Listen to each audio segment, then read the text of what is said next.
بسم الله الرحمن الرحيم السلام عليكم ورحمة الله وبركاته kulanti wacan oo wanaagsan dhammaanba dhegaystayaasha qiimiga iyo qaayaha mudan ee hawada naga dhegaysanayo halkani waa codka Soomaalida Finland SSM oo aad kala socotaan barta internetka goorahan oo kalena aad uga barateen inaanu idiin soo tabino wararkii viruska corona ee Finland iyo caalamka intiisa kale ku saabsan dalka Finland haddii aynu ku horeyno hay'adda caafimaadka iyo nolol wanaagga ee marka magaceeda la soo gaabiyo loo yaqaano THL ayaa maanta boggeeda Twitterka ku shaacisay in diiwaangelintii tirada dadka laga helo viruska corona ee maalinlaha ahayd aysan maanta suurtagal ahayn in la soo saaro cillado xagga farsamada ah oo jira awgood sababta awgeed ayaan hay'addu maanta u soo gudbin warbixinta la xiriirta faafista viruska waxaana haatan hay'addu ay wadaa cillad bixinta arrintaasi iyadoo tirooyinkii ugu dambeeyay ee faafista viruska corona la soo gudbin doono ugu dambeyn maalinta Isniinta dalka Finland waxaa laga cabsi qabaa in cudurka virusku uu ku faafo xayawaanka minkiga ee dhogor ahaanta loo tacbado oo baryahanba dhibaato xagga faafista viruska wadamada qaarkood ay ka jirtay sida ay sheegtay wasiirka deegaanka iyo hawada ee dalkan Finland Krista Mikkonen dalkan Finland gudihiisa waxaa dhici kara bay tiri in xanuunka viruska corona uu ku faafo xayawaankaasi minkiga ee dhogor ahaanta loo tabcado waxaana wasiirku ay sheegtay in arrinkaas uu yahay mid aad u khatar ah iyadoo boggeeda Twitterka maanta sidaas ku soo qortay hay'adda qaabilsan arrimaha deegaanka ee dalkan Finland ayaa sheegtay in ay bilaabi doonto baaritaan ballaaran oo ku saabsan xaaladda xeryaha xayawaanka minkiga lagu ilaaliyo ee dalkan Finland iyo viruska corona cabsida laga qabo arrinka in virusku uu ku faafo xayawaanka minkiga ee dalkan Finland ayaa aad u sii korodhay kadib markii la xaqiijiyay in shaqaalaha xeryahaas ka shaqeeya oo intooda badan laga keeno dalka Ukraine uu ku dhacay viruska corona haatanna ay ku jiraan karantiil iyo go'doon 6 dal oo ka tirsan adduunka ayaa ilaa iyo haatan la xaqiijiyay in viruska corona uu ku faafay xeryaha lagu hayo xayawaanka minkiga sidaasna waxaa sheegay hay'adda caafimaadka adduunka ee WHO wadamada arrinkaas laga xaqiijiyana waxa ay kala yihiin Denmark, Sweden, Holland, Spain, Talyaaniga iyo Mareykanka dalka Denmark ayaa xadidaado adag ku soo rogay dhinaca waqooyi ee dalkaasi kadib markii la xaqiijiyay in viruska corona oo nooc cusub u xubsiibtay uu ka soo faafay dhanka xayawaanka minkiga una gudbay dadka isagoo ilaa iminka 12 qof ku dhacay waxaana dalka Denmark uu gowracay dhammaan minkigii ay dhaqanayeen oo gaaraya 15 ilaa 17 milyan oo xabo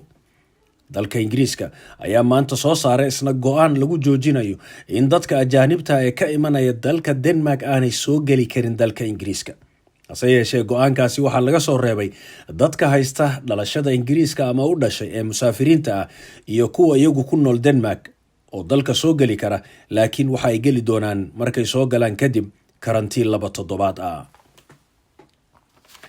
duqa magaalada Helsinki iyo kaaliyaashiisa ayaa baaritaankii laga qaaday laga waayay viruska corona sidaasina waxaa sheegtay madaxa warbaahinta magaalada Helsinki Liisa Kivala oo iyadu sheegtay in baaritaankii ugu dambeeyay laga qaaday uu noqday negative arrinka uu nuglaanta viruska corona ee duqa magaalada Helsinki Jan Vapaavuori iyo kalkaaliyaashiisa ama kaaliya ku-xigeenadiisa ayaa waxaa ugu horeyntii la sheegay maalintii Arbacada ahayd kadib markii uu nuglaadeen viruska oo laga helay mid ka mid ah kaaliyaashiisa oo ah haweeneyda la yiraahdo Nasima Razumar oo iyadu ah kaaliyaha dhinaca dhaqanka iyo arrimaha madadaalada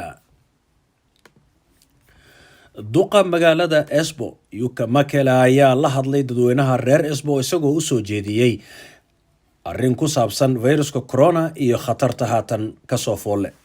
waxaana duqa magaalada Espoo Jukka Mäkelä uu ka codsaday dadweynaha reer Espoo in ay dhammaantood u hoggaansamaan hagista ku saabsan arrimaha corona ee ay howlwadeennada dowladdu bixinayaan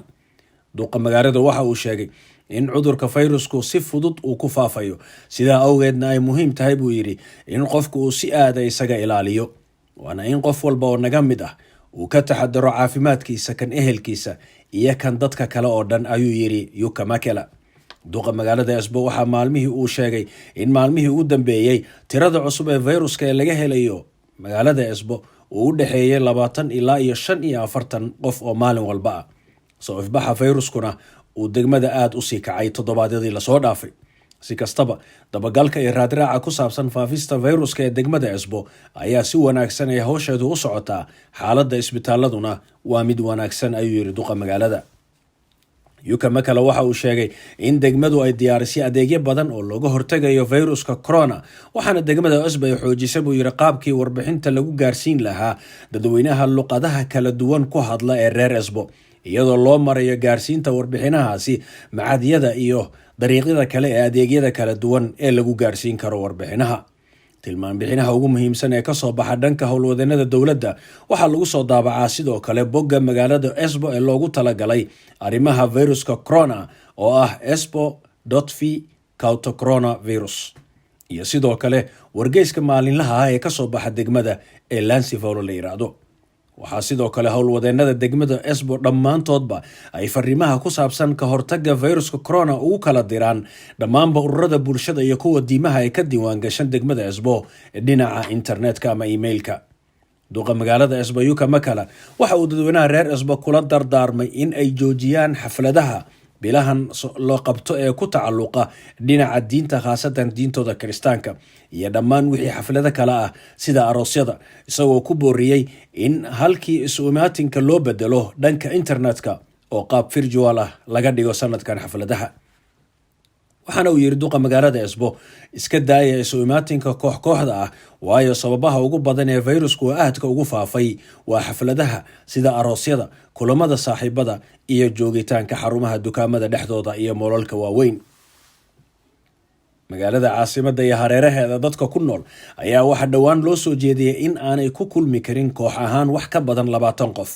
sidoo kale in la ilaaliyo qaadashada afshareerka, kala fogaanshaha iyo nadaafadda caafimaadkaba. waxaa sidoo kale duqa magaalada Esbo yuka makala uu si gaara u xusuusiyay dadweynaha reer Esbo muhiimadda qaadashada afshareerka, gaar ahaan marka la raacayo gaadiidka dadweynaha, goobaha guud ee la isugu yimaado, goobaha hiwaayadda, garoomada gudaha isboortiga lagu cayaaro, dugsiyada dhexe, kuwa sare, macaahidda iyo jaamacadaha, iyo marka dukaamada laga adeeganayaba. qof walba waxaa saaran buu yiri mas-uuliyad, waana inaad xusuusnaataan in aad guryihiina joogtaan haddii aad isku aragto xitaa wax yar oo astaamaha xanuunka ah. astaamaha cudurka viruska corona waxaa ka mid ah qandho ama xumad, qufac, dhuun xanuun, duuf ama hargab, adkaanta neefsashada, dhadhanka iyo urta oo taga, calool xanuun ama shuban, iyadoo aanay jirin wax sababa oo keeni kara calool xanuunkaas. magaalada Esbo waxa ay dadweynaheeda u gudbinaysaa warbixin ah in qofkii ka shakisan in uu hayo ama ay ku dhaceen wax ka mid ah astaamaha viruska corona uu geli karo bogga internetka ee la yiraahdo Omaolo, kaasoo aad ku buuxin doonto foom lagugu weydiinayo xaaladaada, kadibna lagu siin doono hagista ku habboon hadba astaamaha ku haya sida ay yihiin. qof kasta oo haatan ay hayaan wax ka mid ah astaamaha viruska corona si sahla ayaa looga qaadayaa baaritaanka saamiga viruska corona, wuxuuna qofku ka ballansan karaa saamiga baarista viruska corona bogga internetka ee la yiraahdo www.coronabot.hus ama hus.fi ama fi. waxaa kaloo xilliyada shaqada iyo sidoo kale maalmaha sabtida ee Axadda laga bilaabo 9 ilaa 3 galabnimo ama meelaha qaarkood 9 ilaa 6, iyadoo ay ku xiran tahay hadba magaalada sida u shaqeyso. waxa qofku u wici karaa lambarada loogu talagalay arrimaha corona ee degmo walba ay gaarka u leedahay. tusaale ahaan, reer Esbo waxa ay wici karaan lambarka ah *9 816 reer Faanta waxay wici karaan *9 839 Helsinkina waxay wici karaan 9 xilliyada kale intaa ka baxsan waxaa la wici karaa lambarka guud ee heeganka oo ah 116 qofkii xaaladiisu ay aad u liidato oo u arka inuu u baahan yahay ambulansina waxa uu wici karaa lambarka degdega ee caanka ah ee 112. waxaadna warbixinaha iyo hagista viruska corona oo faahfaahsan isla markaana ku qoran luqadaada hooyo aad ka heli kartaa bogga rasmiga ah internetka ee degmada aad ku nooshahay.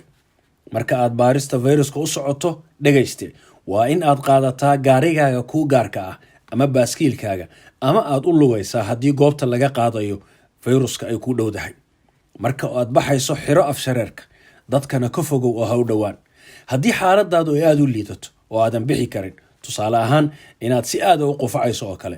amaba aad u nuglaatay viruska corona oo karantiin lagu geliyey, ha bixin, guriga iridiisana ha istaagin. waxa u sheeg xaaladaada kalkaalasooyinka caafimaadka, marka guriga ayaa lagugu imaanayaa oo lagaga qaadayaa baaritaanka. inta baaritaanku kuu maqan yahay ee natiijada lagaaga soo sheegayana gurigaaga ku jir oo ha ka soo bixin. macnuhu ma aha inaad fasax tahay, waayo waxaa dhici karta in adigoo aan wax astaamaha xanuunka lahayn aad sido fayruskii, dabadeedna aad sidaas dad badan ku galaafato oo cudurkii aad qaybiso adigoo aan sugayn. haddii aad u nuglaatay fayruska corona ee qolyaha caafimaadku ku soo wacaan, isla markaana lagu weydiiyo maalin hebel halkaa ma joogtay, waxba qaylo iyo muran ha samaynin. hana oranin yaa kuu soo sheegay, maxaa yeelay waddankan lama sheego dadka arrimihiisa. su-aasha lagu weydiiyey keliya ka jawaab. haddii goob aad joogtay aad isleedahay dad badan baa isugu yimid,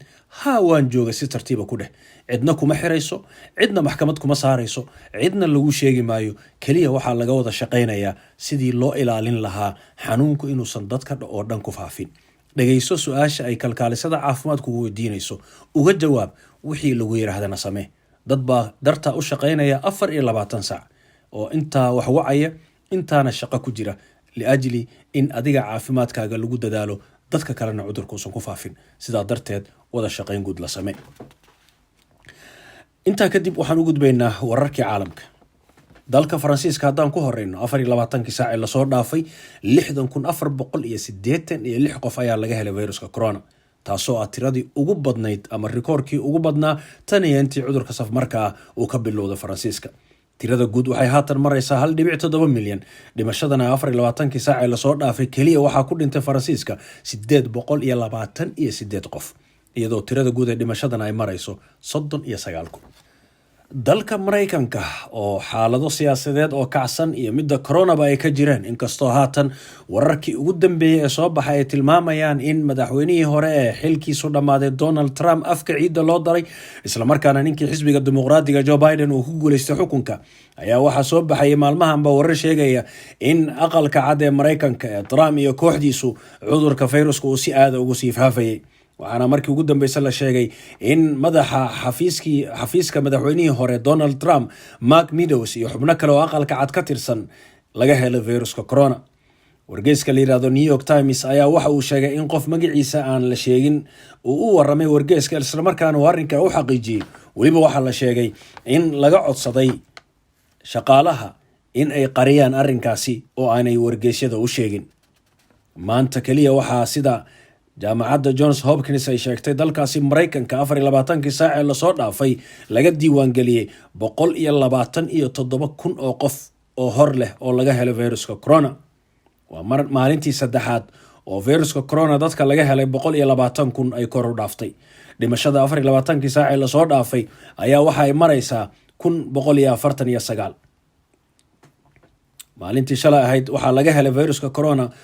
123,085 qof. dalka Mareykanka ayaa mar hore dhaafay 10 milyan oo qof tirada guud ee laga helay fayruska ee dalkaasi. dhimashaduna waxa ay maraysaa in ka badan 236,000.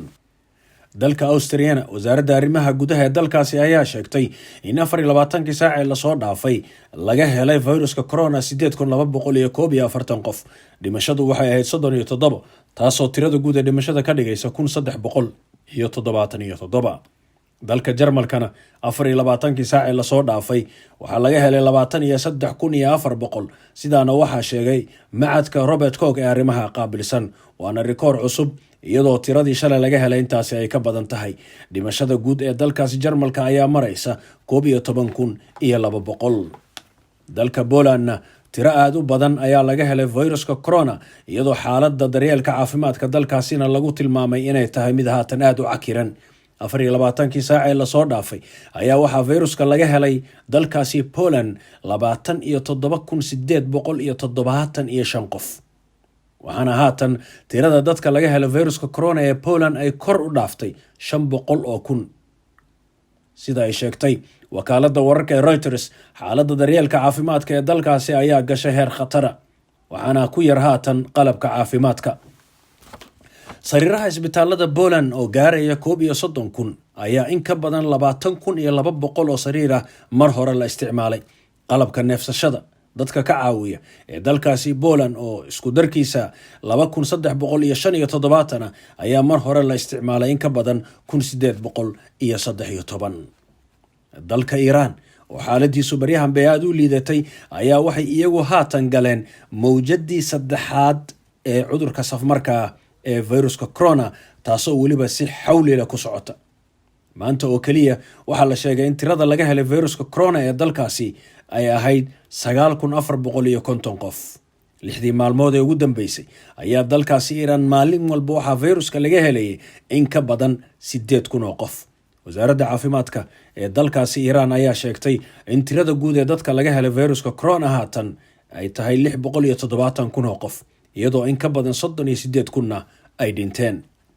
madaxweynaha dalkaasi Xasan Rouhani ayaa haatan soo rogay xadidaado cusub oo hor leh kuwaasi oo looga hortagayo viruska corona. laga bilaabo maalinta Talaadada ah waxaa la xiri doonaa dhammaan dukaamada, moolalka waaweyn, shineemooyinka iyo hoolalka jimicsiga, iyadoo sidoo kale la xadidi doono isu imaatinka dadka. wararkii ku saabsanaa viruska corona ee Finland iyo caalamka intiisa kale, dhegeystayaasha qiimiga iyo qaayaha mudan ee hawada naga dhageysanayo, intaasi ayay ku egyihiin. tan iyo kulanteena dambe waxaan idinku dhaafaynaa sidaas iyo nabadgelyo. wassalaamu calaykum waraxmatullaahi wabarakaatuh.